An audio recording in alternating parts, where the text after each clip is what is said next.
Қайырлы күн достар, бүгін сіздерге отчетты автоматтан қалай жіберіледі. Ол бұрын бізде өтініш жіберетінбіз. Отчеттың уақытын соза тұратын өтініш жіберетінбіз. Ол 15 күнге, 30 күнге созыла тұратын. Ал қазір ондай жоқ. Автоматом нулевка отчет жіберіп қойсаңыздар, ол осы соңғы датасымен, отчет тапсырудың соңғы датасымен тапсырылып кетеді өзі. Автоматтом нулевка отчет болып.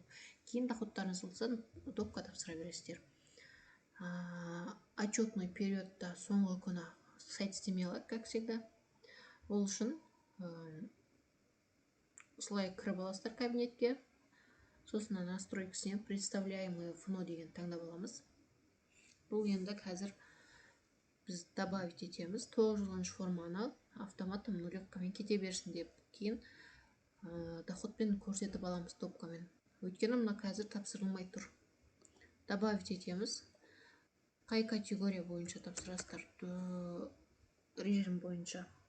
Сол отчет таңдап аласыздар. Датасы 2026-ның бірінші полугодиесіне автоматом менде нулевка отчет кете берсін деп жіберемін. Сол кезде сіздерде ешқандай да штраф болмайды, кешіккен отчет болмайды. Подписать и отправить етемін.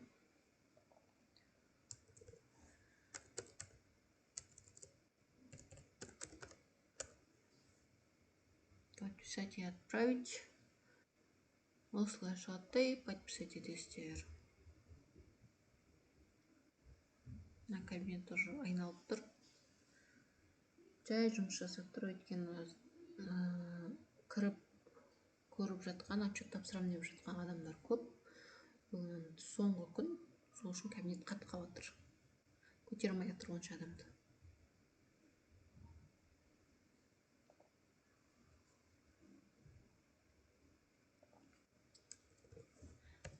Қайтадан салайын. Айналып тұр мына. Подписать еттік. Мынаның өзі енді кетті мына. Мынау енді кетті. Представляемое ФНО добавлено. 9-шы форма менде 2026-ның бірінші полугодиясына нулевкамен автоматом осы бүгінгі датамен кетеді. Бүгін ертең көрсеңіздер, мына мои документы дегеннің ішінде налоговый отчетность деп ертең көресіздер. И мына жерде 2026-ның бірінші полугодиясы болып көрініп тұрады сіздерге.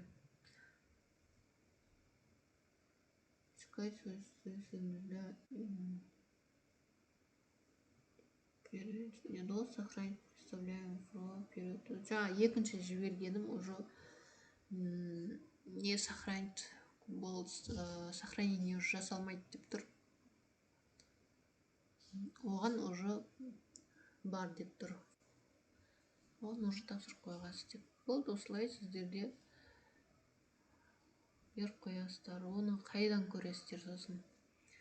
Налоговое заявление дегенге кіресіздер.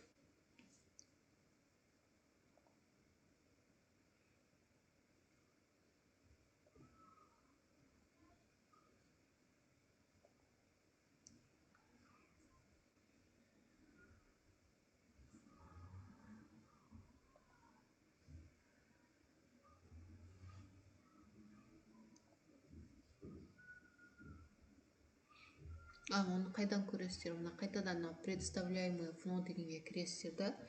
Мына жерде сіздерде уже шығып тұрады.